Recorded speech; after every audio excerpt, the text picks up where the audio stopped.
Peggy 18.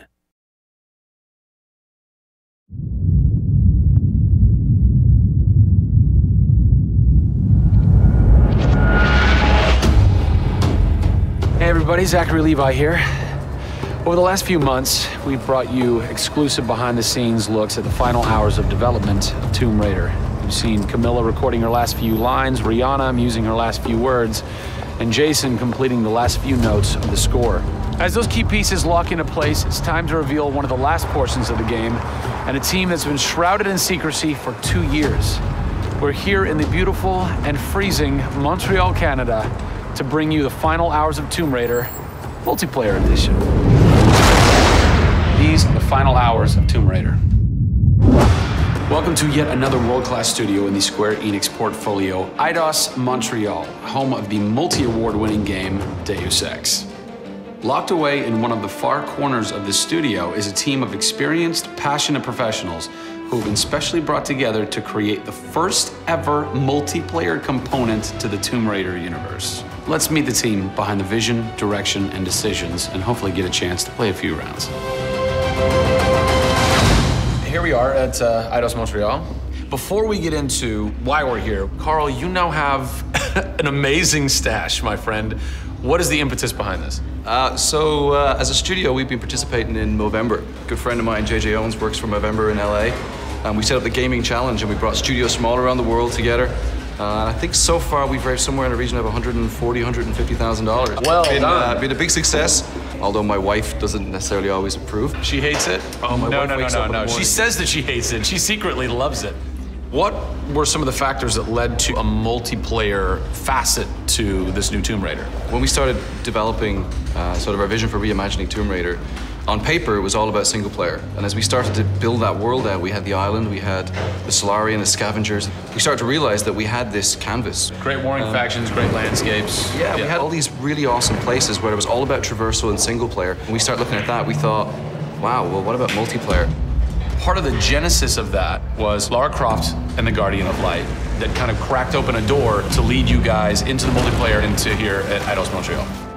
Guardian of Light was a downloadable, a smaller scale project, and that allowed us to sort of take the risks that we wouldn't necessarily take on a full-blown project. Guardian of Light was our Pixar short.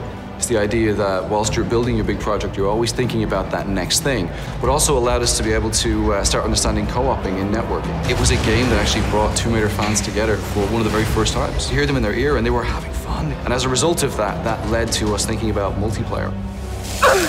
Hopefully our single-player experience we're delivering is a very sort of single-player, solitary, immersive type of experience. But at the same time, we believed tomb raiding together with friends would be fun.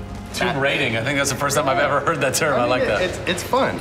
You know, axe climbing and zip lining and the traversal that we get in there and the traps. For me, it was very sad to have that catch-22 of it would be great to do this in multiplayer, but we just can't split our resources like that. And that's how Eidos Montreal came about. We had staffed up our teams to develop a single player. Everybody was gelling together really well, and it wasn't something that we wanted to just bolt on. We always said if we were going to do it, we're going to do it right. If you could have a fan play the multiplayer for the first time, what do you want them saying? For me, they're kind of different moods. It's not like I do one or the other. It's kind of like sometimes I turn down the lights and just play that single player experience. And other times I want to just jump in and have fun and start killing fools. Joe Curry, producer of multiplayer on Tomb Raider. It's the first time Tomb Raider has ever incorporated multiplayer, and you're in charge of that. Yeah. What's running through your mind when you get that call? Well, first off, exciting, right? I mean, we're all huge fans of Tomb Raider on the team. I mean, we grew up with Lara Croft. But when we spoke to Crystal, like, we want to do multiplayer, and we're thinking, how do you do that? It's always been Lara's story. You've been in charge of creating the first ever Lara Croft Tomb Raider. No pressure. Multiplayer. No pressure, Zach. Thank you. What are some of the main pillars that you brought over from the single player to the multiplayer to make those two worlds cohesive? The element that really stuck out was survival. The group surviving together. Right. But then traversal, the ability to go up and down and kind of everywhere in a level. The weapons, you know, the characters. What did you guys have to tweak in order to create an engaging multiplayer experience that wouldn't necessarily work with the pieces that were in play with the single player experience? One example is the bow. Especially in the reboot, it's so iconic that we had to make it work for multiplayer. You have a certain forgiveness when you play single player. Multiplayer, players expect snappiness. I shoot you, I expect you to go down, or you can just do what I do, which is take out the biggest gun and just run for them and shoot them out. The environment itself can be a threat. The Solari, you know, the guys that are on the island have had a chance to prepare traps. We've got things like an ammo box that looks like an ammo box, but it's really an explosive device. I need ammo, and it looks just like the regular ammo box, and then you're gonzo. We have a lightning rod. You'll get a lightning strike on the rod, and then you'll eliminate your enemy. First and foremost, we want to be humble. We want players to just have a really memorable experience. I had fun doing this. Do you remember when we set that trap? Moments that the players will come back to and talk about experiences that they've had for themselves, not necessarily the game offering them experiences. Absolutely.